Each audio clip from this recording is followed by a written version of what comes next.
এই তুমি রক্তবীজ 2 এর অ্যানাউন্সমেন্ট টিজারটা দেখেছো?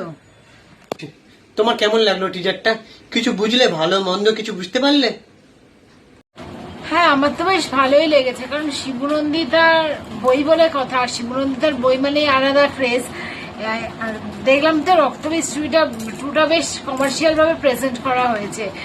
এমনিতেও রক্তবীজ বইটাও খুব ভালো হয়েছিল, তার আলাদাই ফ্যান্স ছিল। রক্তবীজ 2টাও আলাদা একটা হাইপ দেখা যাচ্ছে। দেখা যাক তারপরে। হ্যাঁ, লুক অ্যান্ড ফিল সবকিছু ভালো, কমার্শিয়াল ভাবে প্রেজেন্ট করা হয়েছে। আবির চ্যাটার্জিকে ভালো লাগছে। এটাও একটা হয়তো কোনো একটা সত্য ঘটনার উপর বেশ করে। এখানেও আগের মতন ভিক্টর ব্যানার্জি আছে। এখানে আর একটা জিনিস দেখলাম, অঙ্কুশকে মানে পুরোপুরি অঙ্কুশের ফেসটা দেখানো হয়নি, কিন্তু অঙ্কুশের এন্ট্রিটা পেছন দিকে দেখে বোঝা যাচ্ছে এটা অঙ্কুশ এন্ট্রি নিচ্ছে। আর অঙ্কুশ এখানে ভিলেনের পার্ট করেছে, দেখেই বোঝা যাচ্ছে অঙ্কুশের চরিত্রটা খুব একটা গুরুত্বপূর্ণ থাকবে। আর হচ্ছে কৌশানী আছে, নুসরতকে এক ঝলক দেখানো হয়েছে।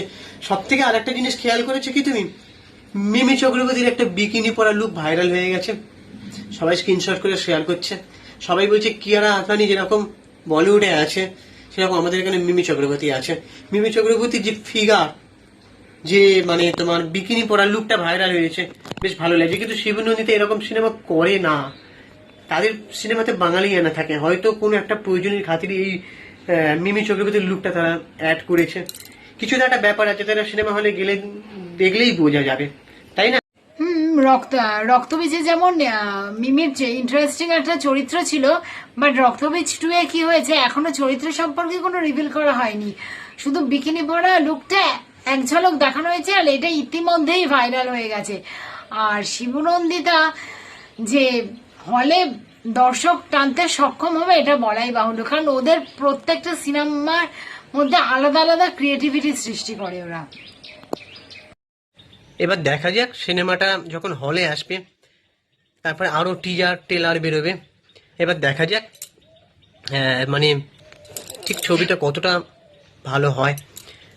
তারপরে তো রঘু দেখাতে আছে, তারপরে হচ্ছে দেবী চৌধুরানী আছে।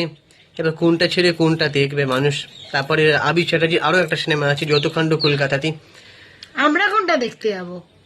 আমরা তো সবগুলোই দেখতে যাব, কেন আমাদেরকে সিনেমা রিভিউ করতে হবে। যাই হোক, সো তাহলে এবার পুজোয় ঘোড়া ক্যান্সেল, অনলি ফর সিনেমা। দেখা যাক, ঠিক আছে, সবই করব। আচ্ছা, সো এবারে বলে রাখি, আমাদের চ্যানেলটাকে সাবস্ক্রাইব করে দাও, বেল আইকনটা প্রেস করে দাও। আমাদেরকে অবশ্যই সাপোর্ট করো তোমরা, ভালো থেকো। আর আমরা ইনস্টাগ্রামে আসি, আমাদের ইনস্টাগ্রাম আইডি হচ্ছে, মানে আমার ইনস্টাগ্রাম আইডিটা আমি আগে বলি, চিঙ্কি বাবু 2531।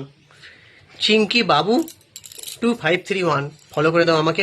তোমার ইনস্টাগ্রাম আইডিটা বলে দাও। পৌশালী.দাস31। পৌশালী.দাস31। ওকে, তোমরা সার্চ করবে, চলে আসবে। আমাদের বোথ ইনস্টাগ্রাম আইডি হচ্ছে সুপ্রিয় পৌশালী, SUPRIYOPOUSHALI। কোনো রকম স্পেস দেবে না, দেখবে চলে আসবে। ওখানে গিয়ে তোমরা ফলো করে দাও। টাটা, ভালো থেকো সবাই।